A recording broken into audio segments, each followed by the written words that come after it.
Tampa.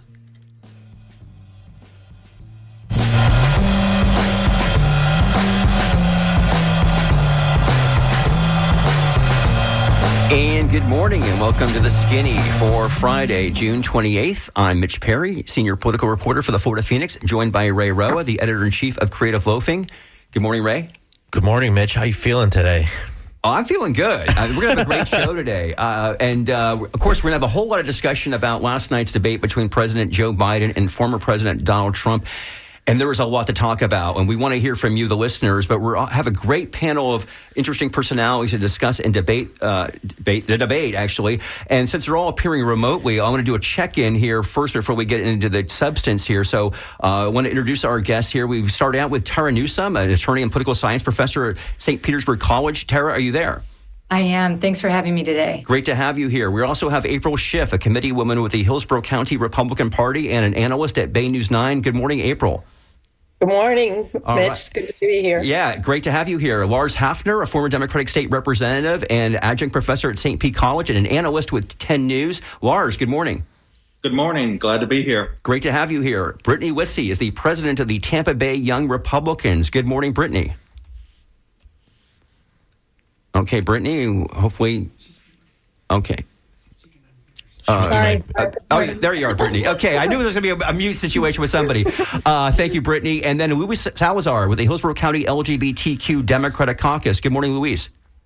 Good morning. Great to see everybody. Great to have everybody here with us. Okay, so let's get into it. Mitch, are there any rules? Okay, so I'm going to say this, and I want to begin this by saying, the show is called The Skinny, and one of the things that we try to bring the show here is, information. We're all reporters here, so I try to stay away from opining too much in the program, but I think if you're a regular listener on the show here, you know that I have been one of the idea that Joe Biden has communication issues and that this is an issue for the Democratic Party. Going back to last August when we had Kathy Castor on the show, and I asked her what she thought about President Biden and, running for re-election and, said basically what most Democrats say. Oh, no, it's all good. It's going to be great and all that. Well, obviously everybody saw what happened last night, and it's not all good for the Democrats. And the fact is, there's a reason why Joe Biden has done the fewest press conferences of any president, I believe. I don't know history through the first 3.5 years of his term, but there's a reason for that. There's a reason for why when he was offered time on the Super Bowl pregame show on CBS back in early February with Norah O'Donnell, that he didn't do that. This is back when, Democrats were complaining, the poll numbers, like Biden is not, he's not getting his message out enough. People are not, he's doing great, but we're not really hearing what he's saying. And he had that opportunity then. That should have been a tell for folks. And so, and I'll go back to the Florida Democratic Party, Ray. We, of course, have this issue with the Democratic Party, which historically they did the same thing with Bill Clinton in 96 and with Barack Obama in 2012 when they had a Democratic incumbent.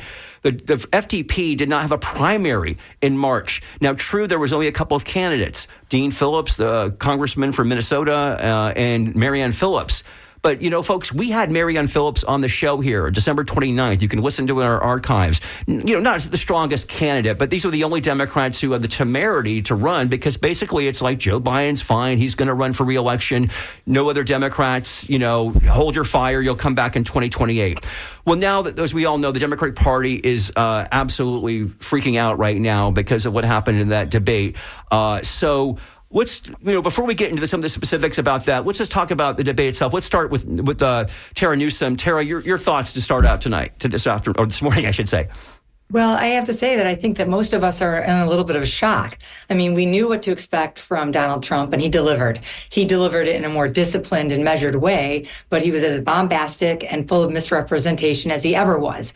But I think the disorientating thing to most of us was how vulnerable Joe Biden looked. And I think it's shaken many of us to the core because it looks like a very difficult path forward. And that's not just going to affect the presidency, but down ticket. And so here in Florida, we're really worried, what will that do for Amendment 4? What will it do for local Democratic candidates and the like? And is there a plan B? And I think that would be something that we should all talk about. Yeah, absolutely. April, your thoughts? I think that last night was a definite demonstration that Joe Biden is not fit to be president for 4 years. I'm not sure he's fit to be president for the next 4 months. So I think this country is in deep trouble if Biden continues the path that he's on. I think that President Trump was much more measured and tempered than he normally is, but he also touted his vast experience and the good things that he's done for this country when he was the president. Lars, to you, your thoughts? I think one voter summed it up last night by saying, hell no to Trump and oh no to Biden. And what happened last night in the debate is we did see Donald Trump, as he always is, bombastic and also telling many lies. I think CNN said over 30 lies. The problem for Biden, of course, was how he delivered the message. It wasn't the policy behind the message, but how he delivered the message. And that's certainly what is concerning Democrats today, and whether or not at the top of the ticket, what's going to be the drag on the other candidates in the race. And we will really look at and see, as far as the Senate candidates in red states, congressional candidates in red states, they might be the telltale of what the movement will be to replace Biden at the top of the ticket. Brittany Lissy from the Tampa Bay Young Republicans, great to have you on the show here, and your initial thoughts here. Yes. So I actually wasn't that surprised with Joe Biden's performance yesterday. It's kind of what a lot of us had been expecting because, we haven't seen him in the media and we haven't seen him really address the public. So in the Republican circles, there have been talks about him not being that competent and not being that fit for office, already. So he performed kind of as we were expecting. And like April said, Donald Trump also came out and performed, I think a little bit better than we were expecting. He was a little bit more measured. He had his fantastic one-liners that really energized a lot of people. For me, it was kind of exactly what we were expecting to see. And Luis, to close out the first section of comments here, Luis Salazar with the Hillsborough County LGBTQ Democratic Caucus, your initial thoughts? So, yesterday was a different format. There was no audience, so Donald Trump was definitely out of his element. But the thing that he did do was deliver on the things he always does. He lies. Told complete lies about everything that came out of his mouth. He was racist. We continue to have that rhetoric of anti-immigrant hate that is used to demean people and belittle people. We still saw that side of him. And Joe Biden, it is surprising, that we expected more out of him. But we are in a situation right now where these are our two candidates, right? These are the two people we got to choose from. And do we go with chaos and racism and hatred, or do we go with Joe Biden that's going to make things better for us? Well, Luis, let's stay with you for a moment here, because I do want to hear from the Democrats here, and then we'll, of course, hear it from everybody else here. But you said, you just said this is it right now. And there are thoughts, and I think Lars referenced this, that it's maybe not it right now. It'd be very hard, as we know, the Democratic convention is couple months away in Chicago. And really, it seems like the only way that Joe Biden would step down, because there are calls for him to step down, not from many elected officials, I will say that at this moment, but it's very fluid right now. Luis, would you give me your thoughts? What's I know it maybe is remote, but let's just entertain it for this show here right now, okay? For this moment here, if Jill Biden came up to the president the next couple of days and his family members did and said, Joe, maybe you should think again about running here, would you be? I don't think. What would your thoughts be about this? About having an alternative candidate for the Democrats? That is just a fantasy world. Joe Biden is not going to step down. Joe Biden is going to run for president, just like we have Donald Trump running for president. It's going to happen, y'all. It's happening now. We are in the race. This is it. If fantasizing about, other candidates coming in, we had candidates that were trying to run in the primary here in Florida. There was an FDP convention that everybody knew about. There are rules to being elected in that convention. If they cared so much about Florida, they should have been here like Joe Biden was. Lars, Mitch, this is Tara. And Luis, it's nice to meet you. And I respectfully disagree. The DNC, the Democratic National Convention, has rules to allow for this kind of activity. It's never been done before, but there's three pathways that can actually occur. Joe Biden can resign. Joe Biden can just decide not to actually go on and run for re-election. And the delegates can go to the convention and say, hey, we want a better shot at beating Donald Trump, and we need to nominate someone else. So those rules are in place because it's not a fantasy, it's possibility. And we certainly don't want to see the 25th Amendment invoked upon the current president. And that's what some rumblings are happening, that maybe he's not competent enough to continue in office. And I think last night, to be fair, that seemed like that was a possibility. And so to be nimble and able to win, Democrats might want to look at those three pathways, and not to discount the statesmanship of President Biden, because he's certainly a man of service and a man of great integrity. But in order to beat Donald Trump, we may have to look at something else. Invoking the 25th Amendment is something we heard from Democrats back in 2016 to 2020 about the president then, Donald Trump, which is wild. But it is being discussed in some circles right now, in fact, on this show right now. Lars, former Democratic state representative up in Tallahassee from 88 through 2000, elected official here, or former elected official. Give me your thoughts about the potential of another candidate replacing Joe Biden. Well, I think first and foremost, the Democrats would get their ducks in the order in terms of not invoking the 25th Amendment. They would get Biden to step aside before they would do that, because that would be too chaotic for the party to recover from, and they couldn't go forward and beat Donald Trump. But as I said in the opening, there's a few people who could get to Joe Biden. It could be his wife, of course. She has an influence. His sister would have an influence on him, and maybe one or two other close people around him. But the real pressure will come from either Leader Schumer from the United States Senate, or Hakeem Jeffries from the United States House of Representatives. When they feel like their candidates are in trouble, that's where the pressure could come. Because if by chance Biden decided to stay in the race and he was to lose to Trump, the Democrats would need to have one house or the other in order to keep the leadership at bay. And if they feel like they're going to lose both houses and the presidency, that's where the real pressure will come on Joe Biden. But I don't think anybody can do anything but speculate right now. It will be about a week from now when we see how those polls are going in those swing states of Pennsylvania and of Wisconsin and of Michigan, to see where the president's lining up at that point in time. And then this discussion will either get rocket fuel or it will begin to die down. Now, Brittany, you said a moment ago that you were not surprised by how the President Biden performed last night. And it is something, I was saying this to Ray before the show, that conservative figures have talked a lot about. You know, it's a staple of Fox News to say how Biden is so addled and so out of it and what have you. And then, you know, what happened last night happened. I mean, his folks are saying he had a cold and what have you. But there definitely were definitely issues here. Brittany, what do you think? I know, Republicans have also speculated going back to last fall when Gavin Newsom debated Ron DeSantis in Atlanta, or I think it's in Georgia, suburban Atlanta, that, Joe Biden would not be the nominee at the end of the day. Is that where you're at with that right now? Right. So right now, if Joe Biden is the nominee, I think Republicans are in a great place. I mean, from what we saw last night, Donald Trump should be able to beat him, no problem.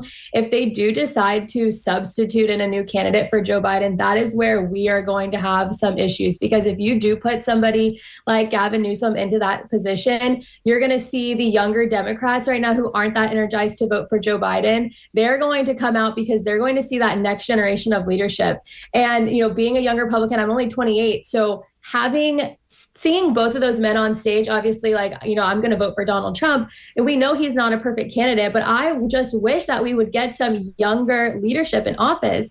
And so, the Republicans having that primary that they had, with Ron DeSantis running and a lot of younger leaders, we're able to see the future of our party. And with the Democrats right now, they don't really have that because they didn't have that primary election. So they weren't really able to see who's coming up, who's next to energize those young voters. So if Joe Biden does stay in office right now, I think he's going to hemorrhage young voters, and it's going to be a big win for Republicans. But if they do manage to get somebody else in that spot, I think, we're going to see a big shift, and it's going to be very dangerous for the Republicans going forward. April, shift to you. Are you concerned that the Democrats, again, maybe an unlikely scenario, but somehow the Democrats do get another nominee in there? Are you concerned that could be a tougher matchup for Donald Trump in November?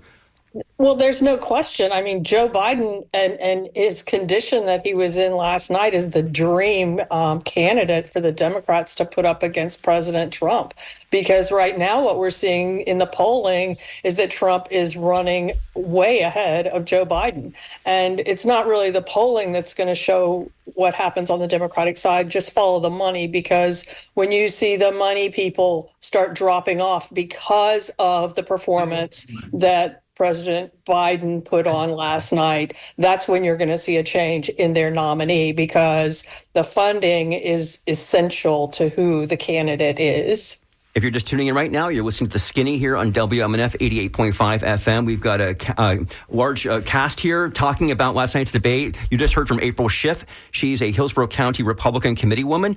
We've also got Lars Hafner, who's an analyst for 10 News on, former state representative, Tara Newsom from St. Pete College, Brittany Lissy from the Tampa Bay Young Republicans, and Luis Salazar from the Hillsborough County LGBTQ Caucus. I got a couple questions here, one for Brittany and then one somewhat related to Lewis after that. Brittany, you were at Tiger Bay some months ago, and you said something really poignant and interesting when you were asked, how does your group reach out to voters? Your Democratic counterpart kind of said, oh, we text them and we text young people. And you said, we have ice cream with them and we have pizza. And you seem to have tapped into a real kind of visceral, physical connection with your group. What did your phone look like yesterday? Or young Republicans, you know, you mentioned wanting maybe somebody younger, somebody different. Are they warming up to Trump after that? Or is it still, gosh, I wish we had somebody else?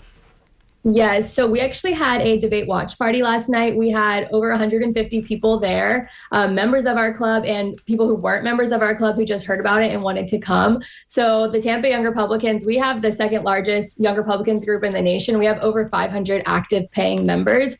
And that's how we get members and that's how we reach them exactly. We have pizza, we have ice cream. We're having a yacht party for the 4th of July. We try to make politics fun and exciting. And our club did endorse Ron DeSantis when he was running for president, because we really liked what he's done for the state of Florida. We really like that he's a younger candidate. But I mean, in our straw poll, it was close. It was 40% Donald Trump and 60% for Ron DeSantis. So last night, you know, everyone came out, they had on their MAGA hats and they were excited to support Donald Trump. Our club will be supporting Donald Trump going forward. And while some young people might not see him as like, oh, he's the perfect candidate, that's who we really want to see in office.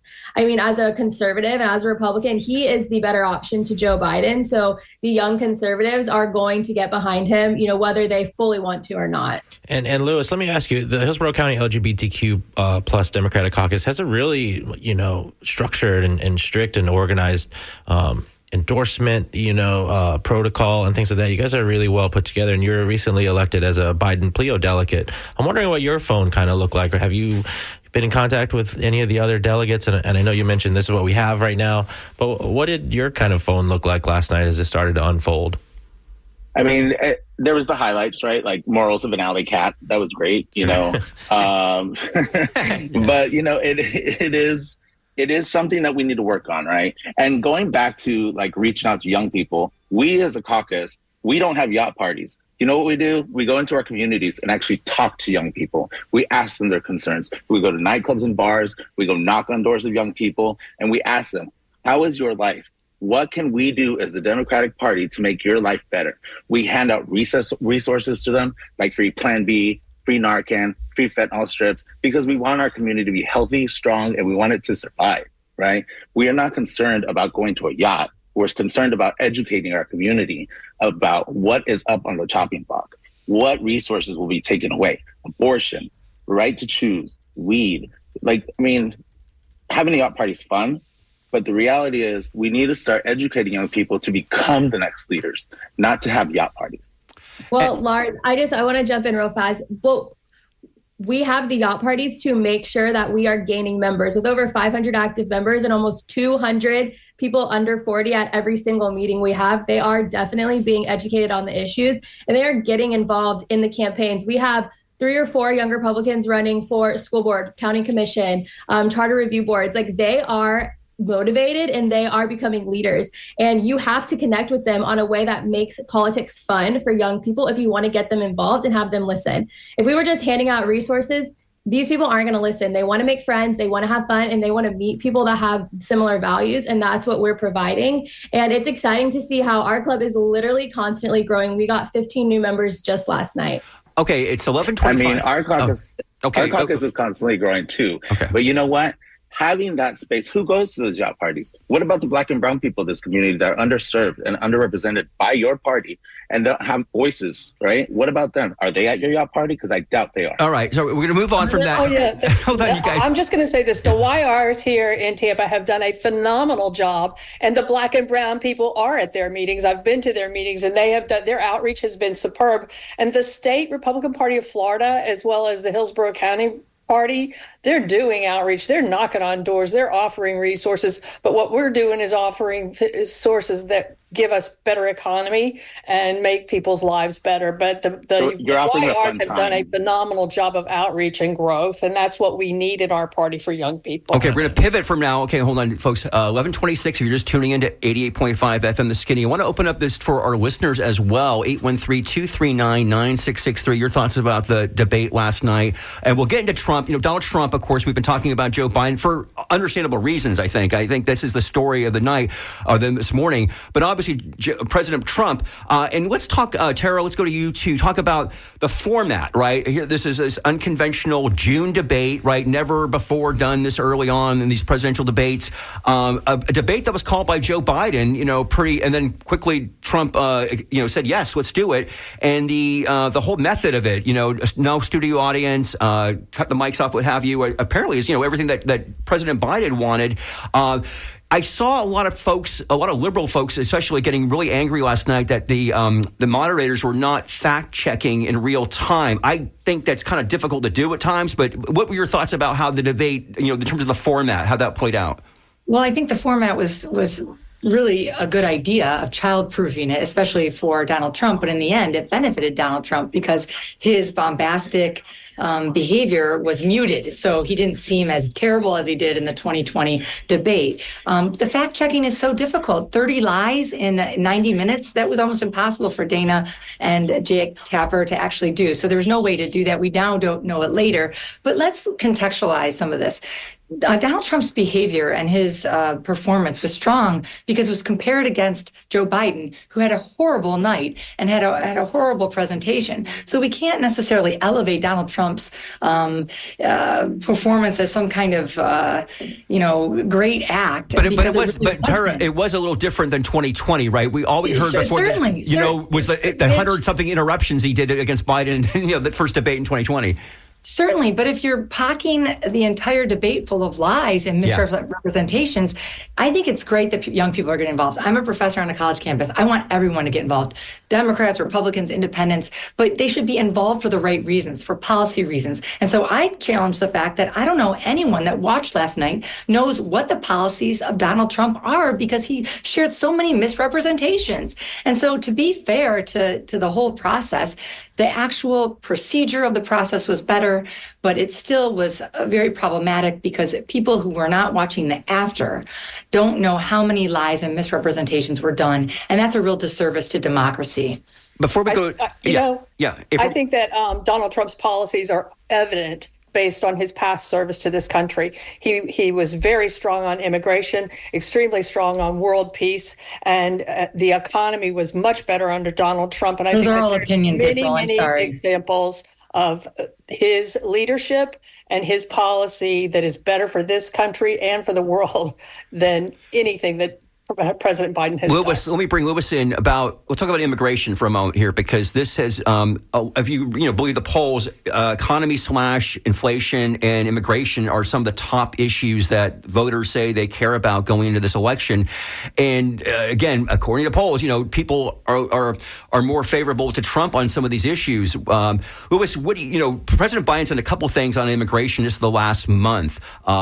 He did the issue last week in terms of allowing. It was a little bit of a thing for dreamers, but also for spouses of legal citizens here to get potential become documented here in the country. He also did about trying to crack down a couple of weeks ago, early June. What are your thoughts about President Biden on the issue of immigration? Well, those things that he's done are great. right? What we really need is immigration reform. We've been begging for immigration reform for decades now, under both administrations, Republican and Democrat. We keep getting promised immigration reform. It just doesn't happen. We did have an opportunity earlier this year to have immigration reform. It didn't happen. It was blocked by the Republican Party again. So, like, immigration is a thing that makes our country function. When you are in a building that you are standing in, that was probably made by immigrants. The roads that are fixed on every day that you drive on, probably fixed by immigrants. When you walk into a construction site, who's there? Immigrants. So to demonize them, to call them psychotic, to call them evil, that's wrong. These are tactics that were used by the Nazis to make people less than them because they weren't white.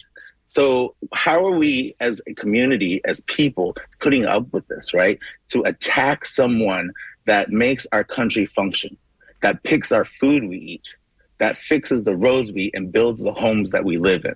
What are we doing to thank them for it? You know what we're doing? We're telling them to get out. That doesn't work. We need immigration reform. Right. We need a pathway to citizenship. We need change, right? And real change, not just Band-Aids. Let's talk about the fact, okay, we're getting some emails from listeners here. Let's see, Charles writes in and says, the partisans are forgetting 90% of Americans are voting for Trump or Biden no matter what. The 10% undecided are with a question mark. He says it's a turnout issue. Character's the issue. A guy with a communications problem is a very flawed man. But by the way, where's Melania? This is the thing. I'm going to go to a call in a second, but I think we do want to talk about I know Lewis sounds totally fired up still for Joe Biden. I think there's some Democrats who don't feel that way right now, and I think that we can talk about that in a minute. But let's go to the phone lines right now. Let's go to Mike in St. Petersburg. Mike, you're on WMNF. Yes, I appreciate it. Good discussion. I think for the Democratic Party and for the United States, what happened last night may have been a case of perfect timing. Certainly, Biden, in his addresses and his speeches and whatnot, has often been hard to understand. He talks too fast. He's just got all this all rehearsed. He's an old man. He's 81. Trump, when they showed the split screen of the two candidates, he's a very vile person. He sexually assaulted dozens of women. And the entire debate, the anger and the rabid dog look never left his face. He's a voracious animal. He stands for nothing except the most vile. Okay, Mike. Okay, fine. So you're going to vote for Biden? Where are you at here at the election? I hope not. I think this is like I said, I think this is the perfect opportunity for him when the air clears to drop out of the race, open up that convention, and let the American people see what a presidential nominating convention is like. Let's have people wake up. It's one of your guests said earlier that it's a fait accompli that these guys have to run against each other. That's baloney. Let's have the Democratic Party. If they don't have anyone else who can run besides Joe Biden, they have no party. All right, Mike. Thank you for the call. Well, Lars, let's go to you on that. You mentioned, I think earlier about, we're going to see. To me, it seems. I mean, maybe it's Bill Clinton, it's Barack Obama, who go to Joe in a couple of days. I don't know if Biden's going to listen to them. It seems to me it's got to be his wife and his family members who are going to have any influence on Joe Biden deciding whether he's going to stay in this race or not. Well, I think that, and again, I will repeat, I think people who can see it for the good of the country, and that is the congressional candidates and the Senate candidates, know that if the Democrats can't control one house or another, that's going to be devastating for America. So I do think the leaders in the House and Senate will also have a say in this process. Lars, let me follow up real quick. At what point do you think we should start to see signs that there is movement on that, or are the Democrats going to just wait? I don't know. I don't think it will wait because, time is of an essence. I think the process has to be, though, things have to settle a little bit. Real polling has to go in, even though we can't trust polling nowadays extensively, but real polling has to happen. That usually takes about a week to really see where we're at and that sort of thing. Then I think you'll start to see some movement if the polling comes back and is actually indicating everything that we're talking about today, then you'll see some movement on that. But I don't think you can do it on a hot snap decision like everyone's talking about today, that he's going to pull out of the race tomorrow. I think it takes a little bit of time, a little bit of effort. And so, I would do think, though, it might be interesting right around the Republican convention that if they're going to make this happen, that they could really upstage the Republican convention by making an announcement at that point in time. That's one way of doing that for sure. Again, if you're just tuning in, you're listening to The Skinny here on WMNF. It's 11:35 a.m. Mitch Perry with Ray Roa. We've got our guests here. That was Lars Hafner, you just heard there, former state representative, Democrat, also does analysis with Channel 10. We've also got with us April Schiff, who does analysis for Bay News 9, Tara Newsom from St. Pete College, political science professor, Brittany Wissey from the Tampa Bay Young Republicans, and Louis Salazar from the Hillsborough County LGBTQ caucus, as it were. So let's see, a couple of other text messages I want to read here. Somebody said, I'd vote for an alley cat before I'd vote for Trump. Okay, thank you for that reference. By the way, we have this whole group of what they call quote unquote double haters. Now, I've always said, not that I'm a hater, but like I'm a triple hater, because RFK Jr. is out there, like he was out in LA yesterday doing I don't know what. He was hoping to qualify for this. It's too bad that he's not, I don't believe, a very credible candidate, because this is kind of reminiscent of 1992 in a way, where we've seen polls, all year long, and people, are not really like turned on by these candidates who've both been president before and are both, if they're not over 80, close to 80 and what have you. It is interesting, we've got Jill Stein, Cornel West. Interesting to see if their poll numbers go at all in the next couple of days here. Okay, we got several calls here, so let's go to Nancy in St. Petersburg. Hi, you're on the air. Hi, can you hear me? Okay. Yeah. Yes. Okay. Hi. Yeah. I hope that Biden sees that that he has more than himself to think of, and in this thing, and I hope he drops out and we have a convention. And I would submit Jeffries' name, that wonderful Hakeem man Jeffries? in the House of Representatives. Mm-hmm. Oh, interesting. Okay. Who was? Okay, great. Hakeem Jeffries has stood behind Biden pretty firmly, I think. So far. Thank you. Thank you. And let's go now to Fez from Bradenton. Hi. Oh, thank you.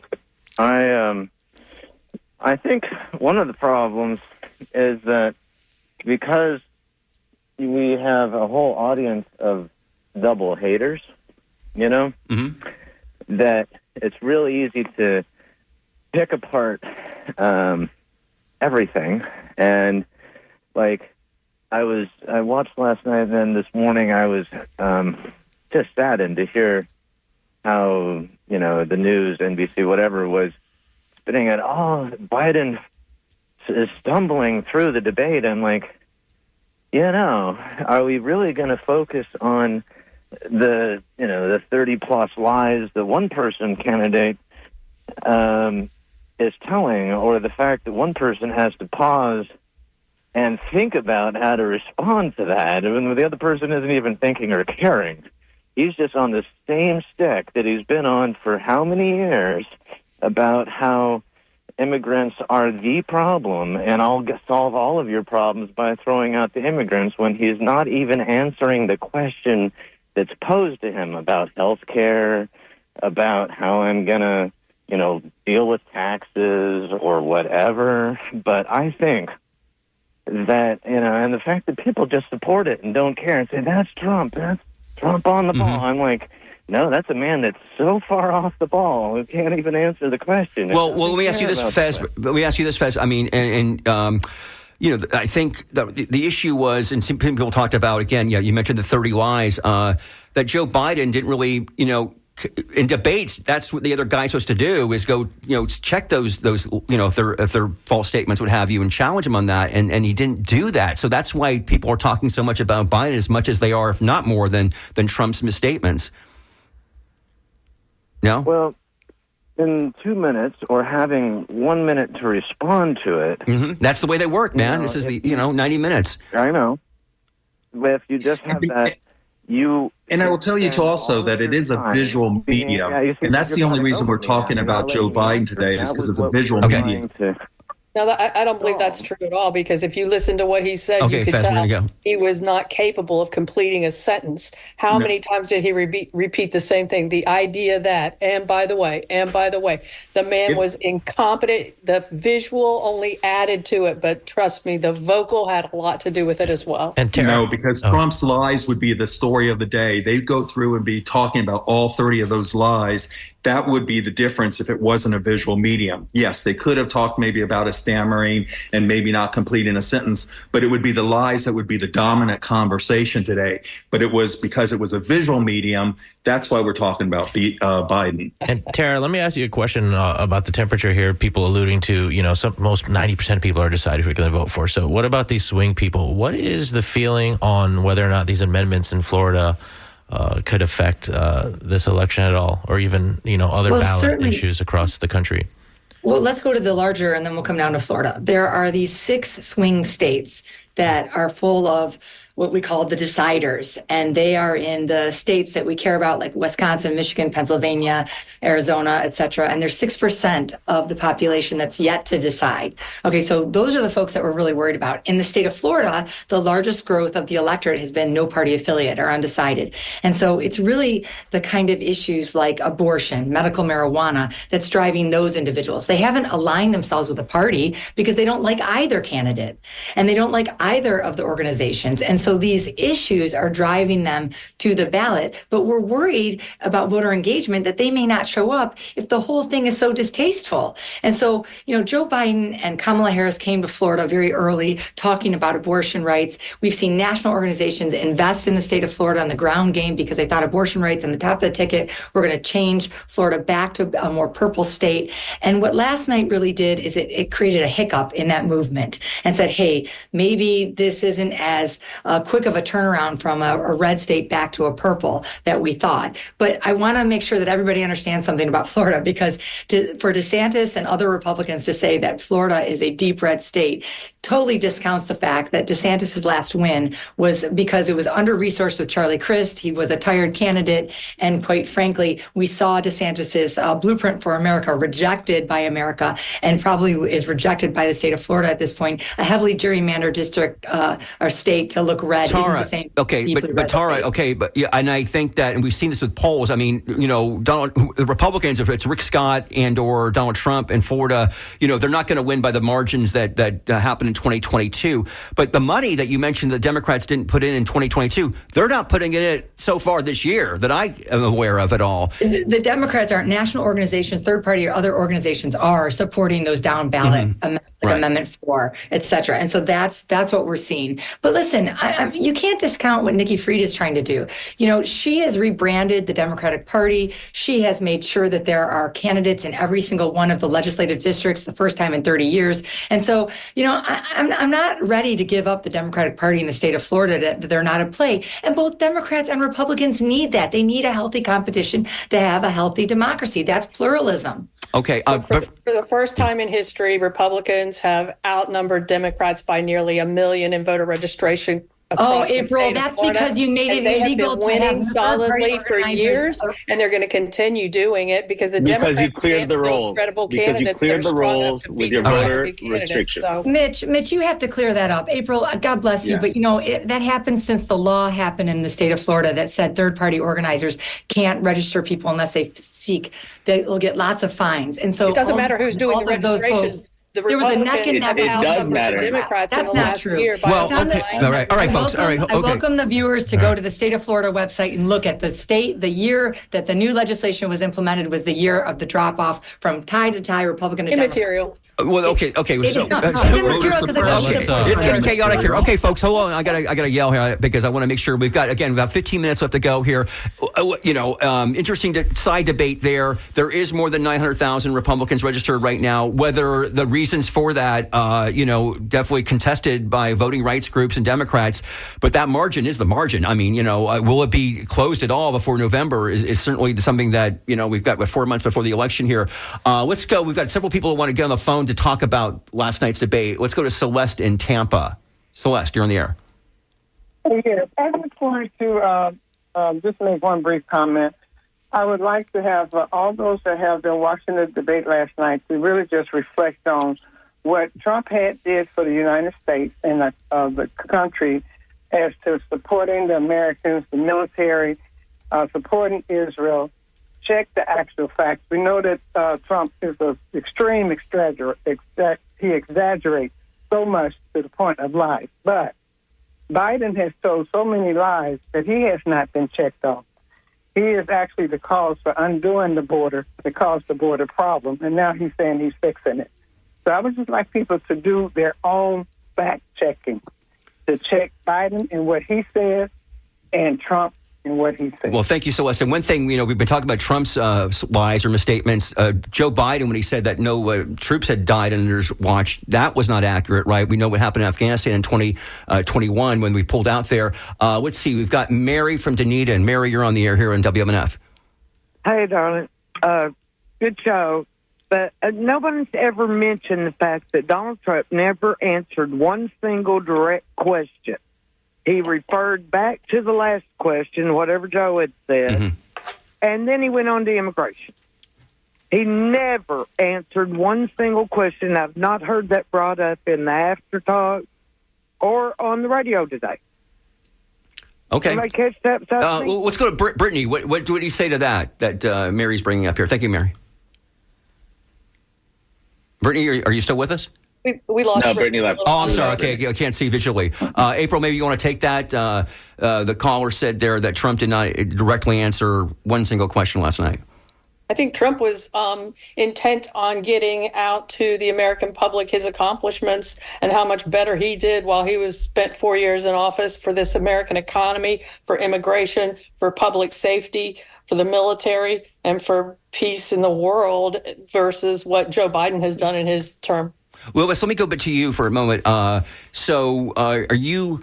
By the way, we haven't mentioned is we don't know who Donald Trump's running mate's going to be yet. It was interesting to see Marco Rubio pop up. Oh, yeah, he was there. Well, so was, they were all J.D. Vance. But anyway, going forward, Lewis, in terms of, combating the negativity of the next couple of days, which is just, you're going to have the Democrats have to deal with this, okay? But like moving forward here, how does Joe Biden get back on track here? We need to stay on message, right? There is clearly a choice of people talk about the threat to democracy. One of these candidates is a threat to democracy, and it is not Joe Biden. So we have to make a decision of what we want. Do we want more chaos? Do we want more racism? You call it public safety. It is blatant racism and hatred being spewed out of his mouth. Whereas last night we heard hope from Joe Biden. So we have to stay on message. We have to keep hope up. And, although these races at the top might be great, we really need to talk to voters about their local elections and the people that directly impact their day-to-day lives. I might get crucified for this, but I'm going to say it anyway. If you don't like the two people that are running for president right now, in 2020, we had a variety of candidates, women, people of color, different ages, the first LGBTQ person to run for president. And you know what we ended up with? Two old white men. So that was the Democrats, man. The Democrats did that. Exactly. Yeah. So if you don't like that, we can change that, but we got to start voting differently. We got to start thinking differently. We got to think about our future, right? So if you don't like this circus that is going on and this chaos that's going on, let's not let it happen again, right? Let's start voting more consciously and also start showing up. Okay. Right? Yeah. During that 2020 election, 36% of the voters came out. That means 64% of the people that are registered to vote in Hillsborough County didn't come out, right? During the midterms, only 9.6% people came out. So if you really don't like this that's going on, you have to start showing up. Start making your voice heard. You think it doesn't count? Well, other people are making decisions for you right now. Absolutely. The minority Yeah. is making decisions for you right now, and you need to take charge of what happens in your life. Yeah, absolutely. I think we can all agree on that. Okay, so we've got about 10 minutes left to go here. We've got several people on the line. Thanks, here, so let's try to everybody, get for them. holding on the phone. Let's here now go to George in Davenport. George? Yes, George speaking. George, you're on the air. Yeah, I'm speaking. Okay. Yes, sir. Go ahead. Do you have a comment?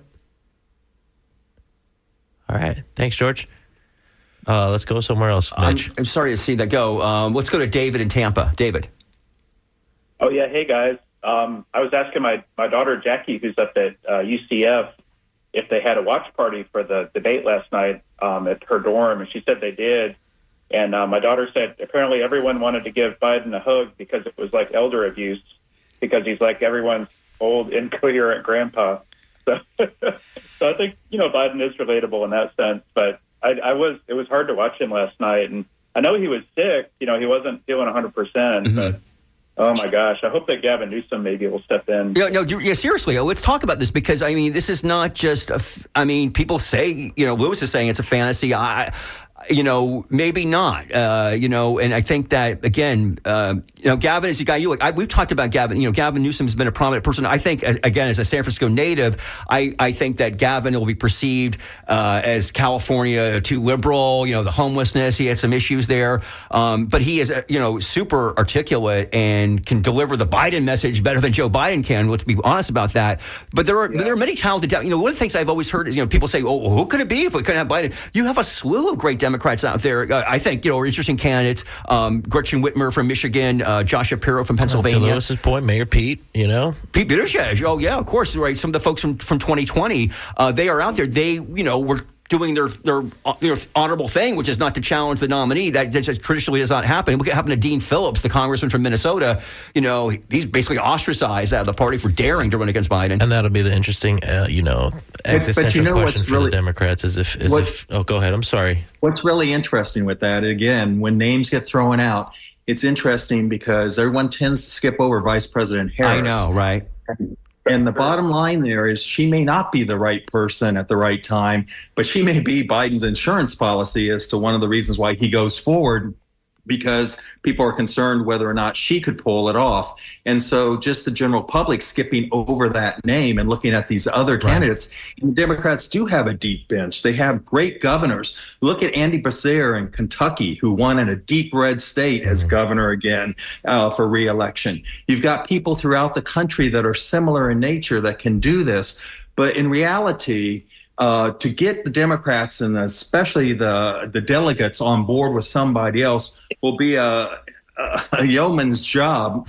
And I would think if they're going to do it, they would either have to end up with Governor Shapiro out of Pennsylvania or Governor Whitmer out of Michigan, because they know that they will win their home swing state. And then all they would have to do is win the other two states, whether it be Michigan and Wisconsin for Shapiro or whether it be Pennsylvania and Wisconsin for Whitmer. And maybe they put them together. President and vice president run together. I think it's a really good analysis, actually. Yeah. You're right. Those are the states that supposedly, because again, in polls, and it's a long way away still, but the Arizona, the Nevada, some of the other swings, Georgia, Trump is doing better in those states. But the key crucial battleground states of Michigan and Wisconsin and Pennsylvania, apparently if Biden can still win those, electoral college wise, he still, can possibly win the election. David, thank you so much for the call. I think we're going to try to sneak a few more in here, right? Yeah, we can. Reading some tiny text emails over there. Oh, I can't read those. Jeff from Spring Hill. Jeff, you're on the air.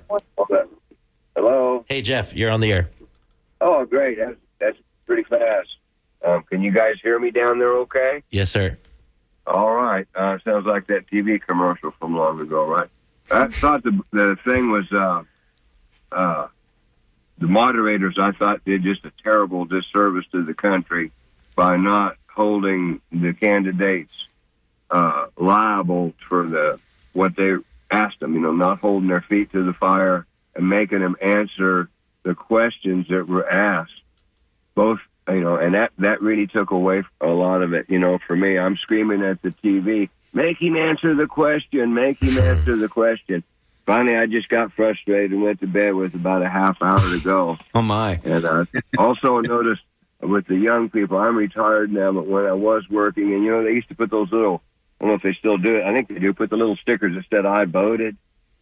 I was working down to Hard Rock with hundreds of employees, and I was one of the few stickers I saw that had an I voted thing on their shirt. And I asked a lot of the young kids, oh, man, I don't have time for that. It's going to be what it's going to be. My vote don't make any difference. The same stuff that people said, back in the 60s. Anyway, those are my thoughts. Y'all have a good day down there. Thank Thanks, you, you too, Jeff. Jeff. April, I want to go to you. I mentioned this a couple minutes ago. So Donald Trump will be naming his vice presidential running mate within the next few weeks, certainly right around the convention, which is going to take place, July 15th, I think it is? Yeah. 17th. So who is there a candidate that you would like him to pick as his running mate? I think he has some really good choices, and he's been looking at some really strong candidates, including J.D. Vance and Tim Scott, Marco Rubio. I think a Florida person is probably a long shot at this point, but I think that we have a lot of good choices, so he has some great people to choose from. I want to mention before we leave the show today is something that happened earlier this week that we all forgetting right now, and maybe it's not that significant, but it was Dylan O'Malley, I think she's a campaign manager for Joe Biden, was on John Heilman on a podcast. And he asked her if Florida was in play, right? Because we've been hearing this year whether it is or not, with the terms of the state becoming more red. And she said it was not. Let's go back to you, Tara, because you think that, again, that the party still has a chance here to make it competitive. But the Biden people even said that this week they're really not going to be competing that seriously here. Tara left. Tara had to leave. Okay, Lars, pick that up. We can't see you. I'm sorry. But Lars, why don't you pick that up? Well, I think immediately after the referendum on abortion qualified for the ballot, we saw both President Biden and Vice President Harris come to Florida. And I think that was sticking their toe in the water to see whether Florida would be viable. And we're seeing on that particular amendment, Amendment 4, that the pro-Amendment 4 people have already raised over $19 million, where the anti-Amendment 4 people are still under $1 million, even though we hear DeSantis is going to put some of his money into that race as well. But I think what we will see now is if there's additional dollars, certainly Florida would probably be the seventh state that would be called a swing state in this process, and that they may come into Florida and play. After last night, probably the odds are a little bit less that they'll come in here because they'll be putting all their resources in that blue wall up in the Midwest and maybe Arizona or Georgia. But if there was a new candidate that came into the race that was exciting, Florida would certainly be in play. And that's because a lot of the non-registered voters of the Democrat or Republican Party would have a big say in who would get elected in Florida. And the Senate race is still a questionable mark for the Republicans as well. All right, we've got only a couple minutes left to go here. We'll take one more call, and then we'll wrap up with our guests here. Wendy from Seminole, you're on The Skinny here. Hey, great show. I just wanted to say that my immediate plan is, because we are a closed primary state, something much to my chagrin 30 years ago when I registered as an independent, nobody's going to vote. I mean, the Republicans or the Democrats like myself, I might just not vote for president, or I might write in someone else. However, and when it comes to November, I'm going to vote for whoever, I'm going to vote. Yeah. So I just think that might be a message, in August. If he hasn't gotten out by August, I think we might be kind of in a bind. Okay, very interesting perspective. Thank you, Wendy. Having. Great to have your thoughts here. Okay, we have about a minute and a half left to go. So just last comments. Lewis, let's go to you first. About 30 seconds. What do you know? When do we wrap this up? Tara's gone. April, 30 seconds. Final thoughts.